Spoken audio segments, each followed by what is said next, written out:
Right, I ain't going to be able to wait for everyone to log on because I just want to be able to record this video quickly before I go and sit down, and I haven't got a lot of charge on my phone. So, evening all, hope you're all doing well. Sorry I've got the light quite bright behind me there. I'll just try and keep it behind my head so it's not too much in the way. I'm just doing a quick update. We did a video the other day, obviously, on the YamYam live retro stream with me and Aaron, where we're covering the Sega Master System.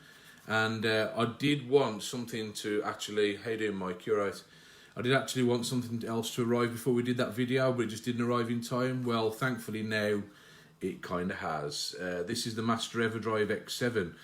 Obviously, people who've been following my posts will see, obviously, I've got quite an Everdrive collection now. I've been covering flash drives on my latest videos, and this was one I really wanted to talk about. How's it going, Mike? You're right. All the mics are joining tonight's stream.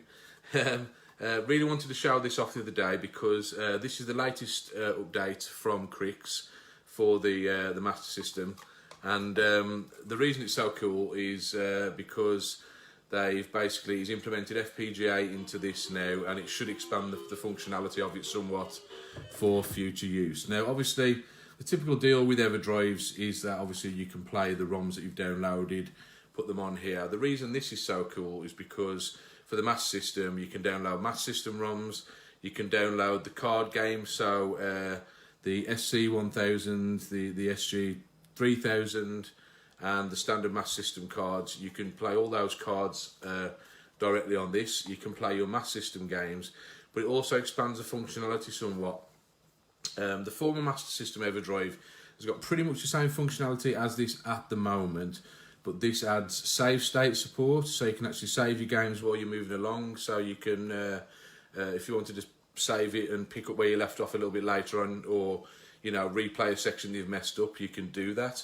That's something only the more advanced Everdrives have got, but they've added it now into this, so the Master System's got it, and it will also it's got support for the Gear Master converter.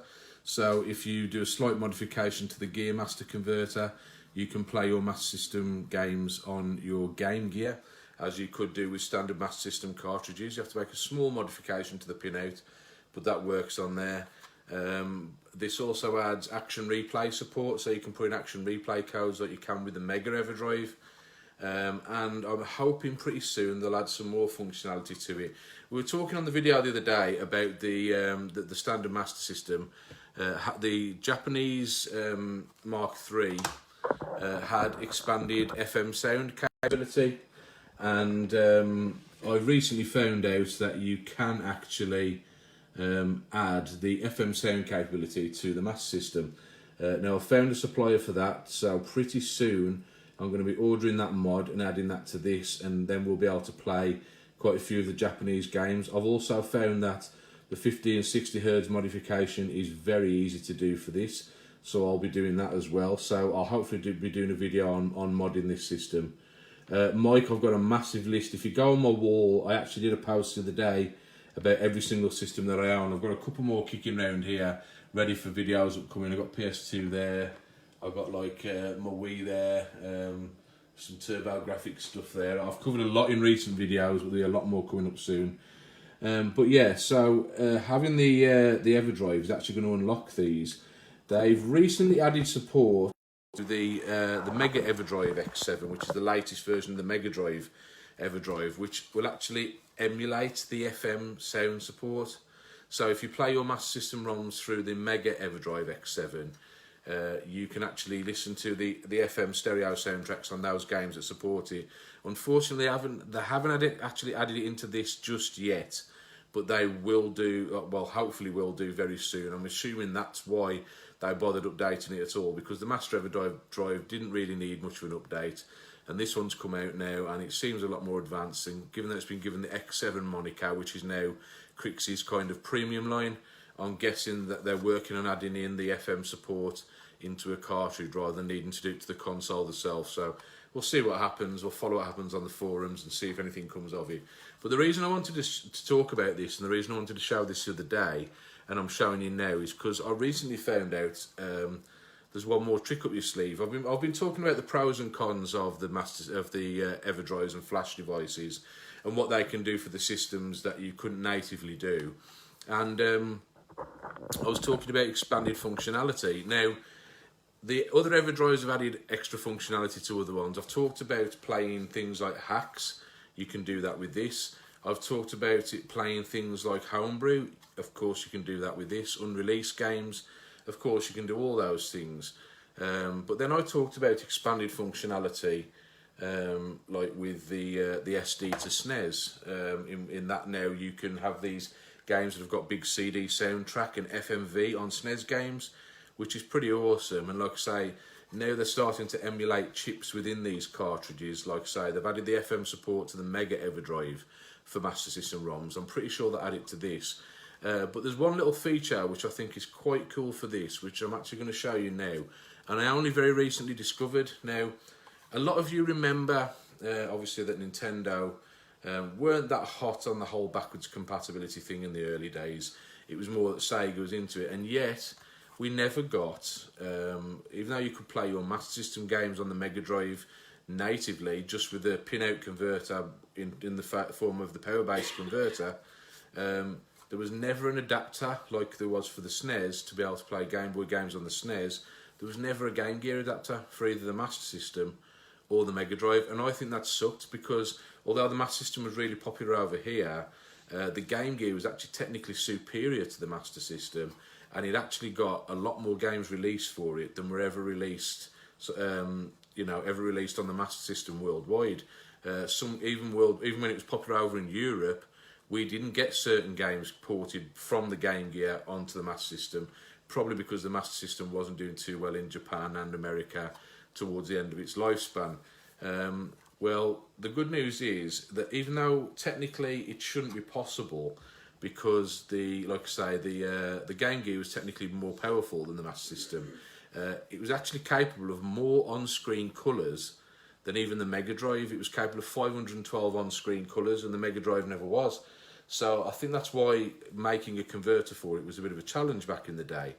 Well, some bright sparks out there, knowing obviously that the rest of the hardware was very similar, we're working to convert some Game Gear games for Master System or for Mega Drive. I think originally the idea was to port them.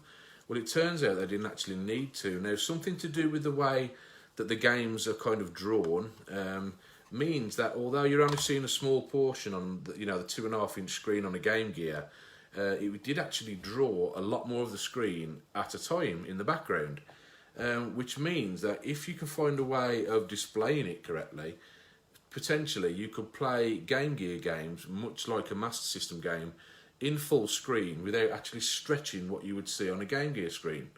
And some bright sparks recently, well, I say recently, it's been done a couple of years ago, but there's been more efforts about it recently. I've actually managed to convert several of the top Game Gear titles, many of which never saw a Master System port, some of which did, some of which didn't, and they've ported them to the Master System.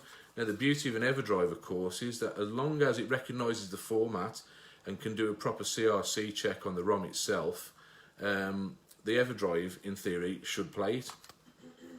And I've done some testing. I've hunted around the internet now because they're getting a bit harder to come by. I've found the right ROM versions, I've found the patches, and I've been able to patch a load of ROMs, and we can now play Game Gear on the Master System, which I think is absolutely awesome. We're just going to jump on and show a few games, and I'll show you what it looks like to play those games on here, and I'll cover a couple of other games while I'm at it. So I'll flip this round. I haven't got much battery, so it won't be the longest video in the world, but I'm hoping to show you some of my favourite games and some of the games that are of interest. So let's turn the telly on.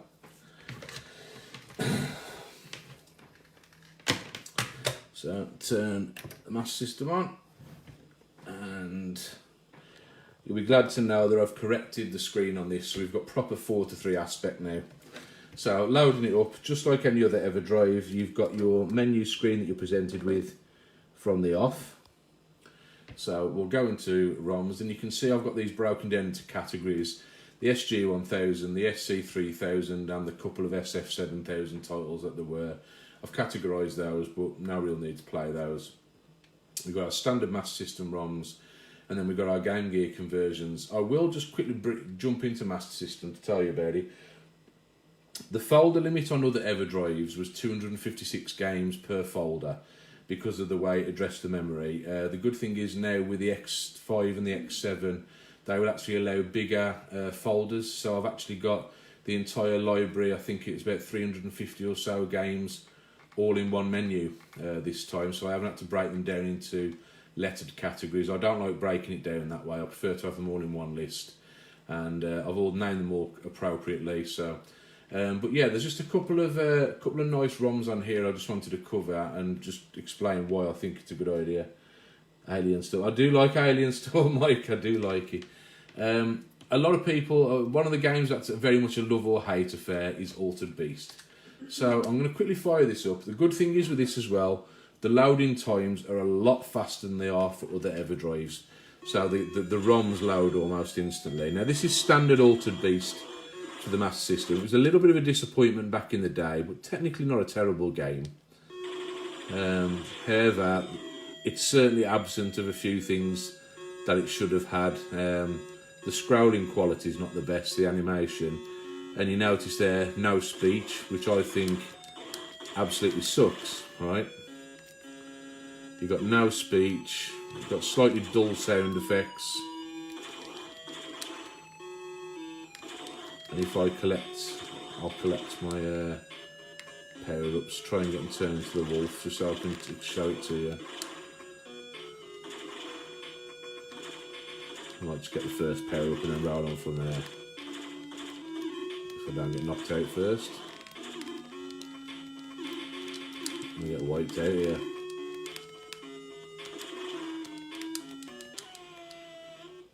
Speech quality is terrible, and that was something everybody remarked on, and the power-up sound effect there was terrible. Now, I was talking about hacks and things like that. If I go back to the list here, you'll notice there was another ROM version.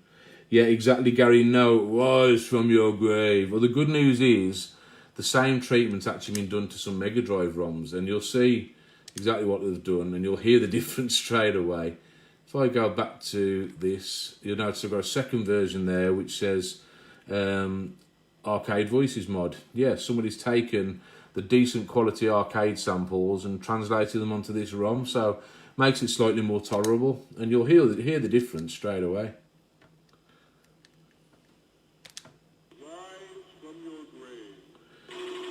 Even that sample there is better than the Mega Drive standard sample. And if I go through and play a full level now, can change into the wolf, you'll hear that some of the other samples have been changed as well. Just sounds a lot better. I am of course playing this in 50Hz mode because it's a standard PAL Master System. When I do the mod I will get 60Hz because 50Hz does feel painfully slow now after playing Master System on emulators for many years now. But let's see if we can get through to the end of the level anyway and just show you that some of the other speech samples have been put back in as well.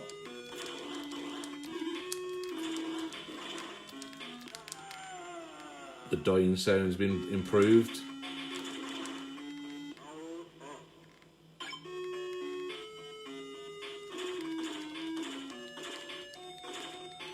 I think it's really good that people are still making changes to these games, you know, so many years after their mainstream, you know, releases.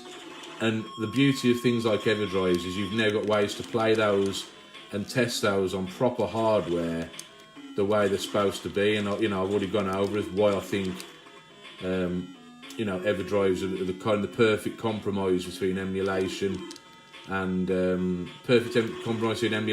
authenticity.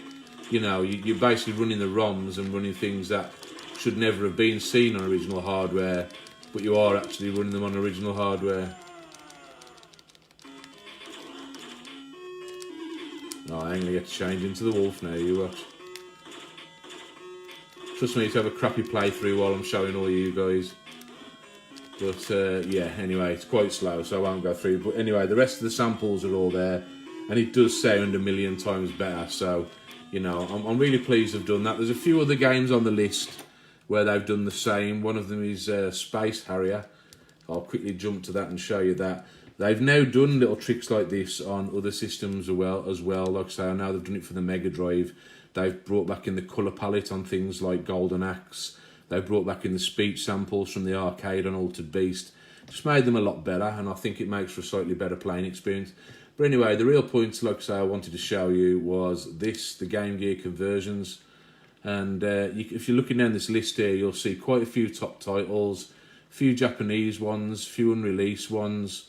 We've got Alien Syndrome, a great game for the Game Gear, of course.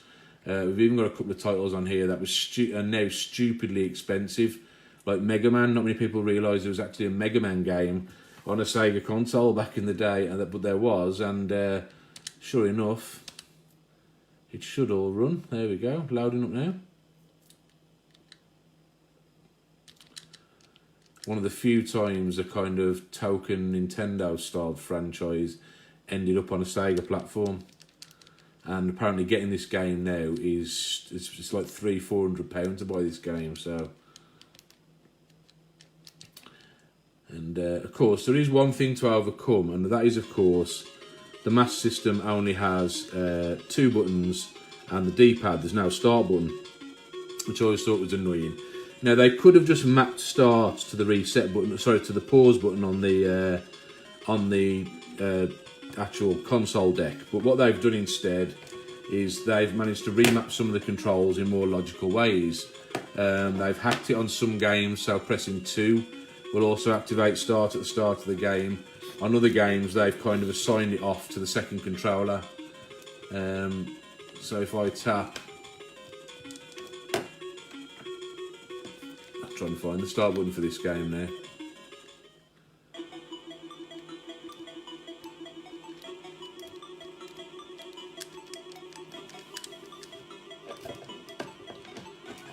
There we go. Down on the second joypad is actually start for this game.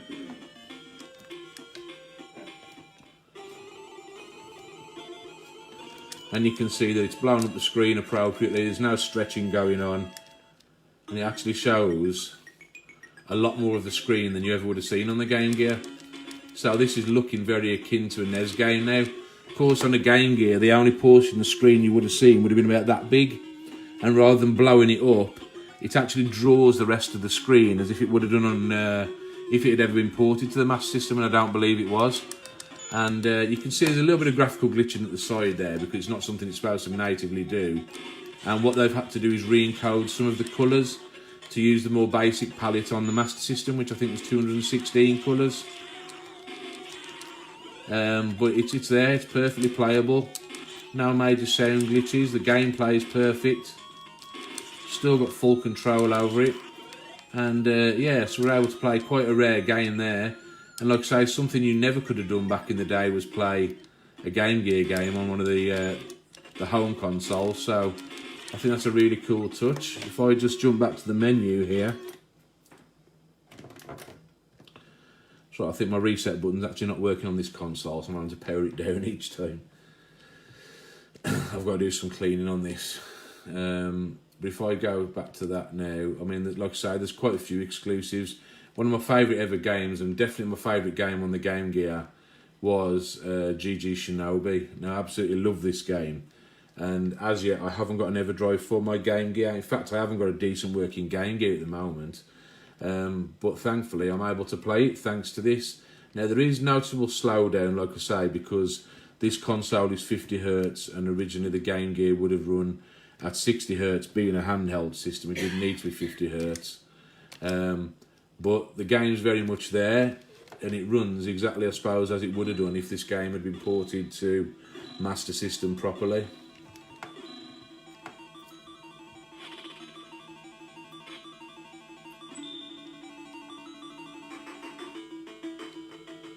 So on this game, because you need the start button a lot to change your ninjas, what they've actually done is by default they've set it so pressing up and 1 is like pressing start.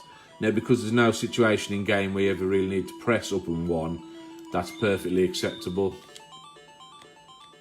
and I say it plays just fine with the joypad. You can see a lot more of the screen at once.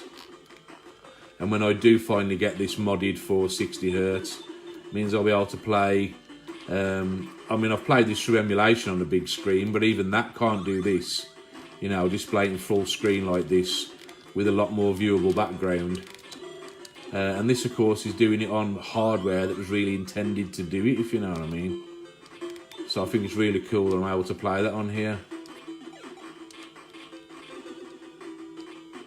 And of course, because they've assigned the controls the way they have, I don't need the second controller to be able to play this efficiently. But on other games, they've actually got round that as well, that if you do need access to the start button more readily,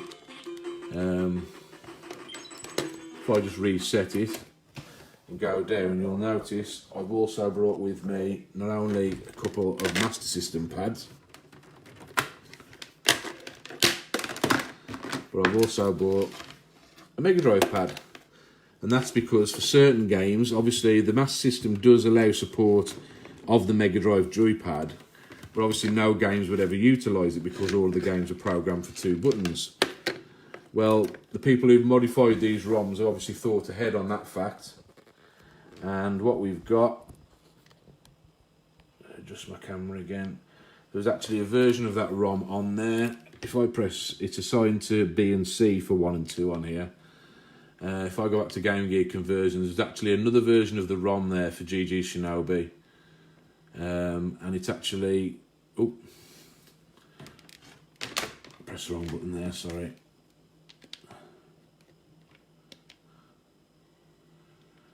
And if I select that Mega Drive joypad, then what we've got here is, rather than being mapped to a weird mapping or the second joypad, if I press start, it's mapped to a proper Mega Drive joypad, so we don't need any kind of weird pad interaction. And of course, playing with the Mega Drive joypad just feels a lot more natural and a lot better anyway. You know, if you've ever played Revenge of Shinobi on the Mega Drive, you'll know it was a good experience. Playing this with a Mega Drive pad feels as good as playing it on the Game Gear.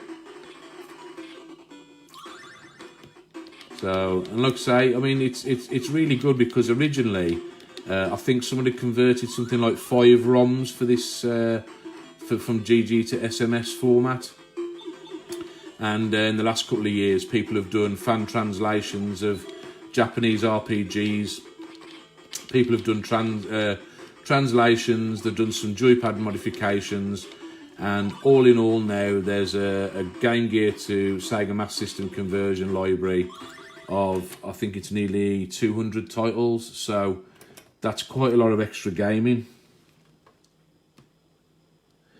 The Everdrive will naturally play them, Gary, but what you have to do is you have to download the correct version of the ROM, and then you have to go to a site, and there's a site which applies a patch, and you have to patch your own ROMs manually. Once you've patched the ROMs, they will actually appear, and they'll have this SMS extension at the end, which is the same format as the same format as a standard Master System ROM. Standard Master System ROMs end in SMS format. It will patch the ROMs to be in SMS format to display them in the right number of colours, and obviously to have any of the modifications to the controls that are needed in order to play them. It's great because, like I say, there's quite a few Game Gear exclusives that didn't exist for the Master System back in the day, so there's no other way to play them apart from on a Game Gear. And Game Gear screens, you know, they suck unless you're modding your system. Even with the Game Gear TV out, you don't get a result like this. If you modify an RGB out from a Game Gear, as people now do, you still only get a small image in the middle of the screen. The rest of the board is just filled with colour. With these hacked ROMs, you're getting a full screen display, and obviously access to games that never really would have been able to play on full screen. One of those, of course, is Sonic 1 and Sonic 2 you can now play with a full screen view, because playing those on the Game Gear, they were ports of the Master System games. The display area was terrible and it made playing them really difficult. And Sonic 3, which only got released on the Game Gear, never saw light of day on the Master System. So if I just load that up, we've now got access to the 8-bit version of Sonic 3 on a Master System on a full-size screen. And this is a very good game.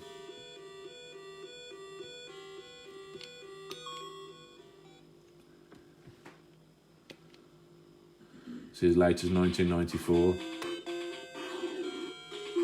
Sonic Triple Trouble. Not many people are aware of this game. Gary, not many people do, mate. I only realised about these fairly recently myself, and I didn't realise how far they'd actually come with it. And when I saw that so many games now had been patched, when I first started looking, I only saw the original 5 that had been converted. They're not without their odd glitches, as you saw in the corner there, but they're perfectly playable, and they draw enough of the screen to make them, you know, very accessible to play comfortably at home. You know, I've got a full screen display here. There's no major drawing issues at the side of the screen. And like I say, you'd never been able to play this game on full screen on native hardware. Even today, you know, there's no proper converter, you know. The only way you'd be able to do it is with an emulator, and even then, you'd only get a blown up Game Gear image. With this, you're getting the full screen drawing. So we're getting to play, you know, the 8-bit Sonic 3, something you've never been able to do before. So there's a lot to explore here. I just haven't had a chance to go through as of yet. But there's plenty of games on here to keep you occupied, and just another cool feature of why I think they're Everdrives. You know, I think they really are the way to go when you've got a classic console. I prefer collecting normal games myself any day. So anyway, I just wanted to show you all that anyway before the battery dies on my phone. It was something I wanted to cover the other day. But I didn't have the Everdrive. It just arrived a day too late, and I just wanted to quickly cover it again and show you all, you know, just how much functionality, you know, flash devices can add to your classic consoles, and that is a big plus for me. Until I get myself a modded Game Gear, you know, which I'm talking serious money for, I'm going to mod my Master System, give it 60 Hz and language selection. I'm going to mod it. I'm going to add the FM sound games. There's a couple of hacks on there now. They've actually added FM sound to Sonic the Hedgehog for the Master System, even though it never had it natively. And you know, like I say, with people adding things like cool new sound effects and everything, it just breathes a bit more life into the games. So anyway, only a short video today. Hope you enjoyed it. I hope it's been educational. If you want to ask anything about it, or any advice on setting up your own systems, your own Everdrives and things like that, just give me a shout. But enjoy the rest of the evening. See you later, guys.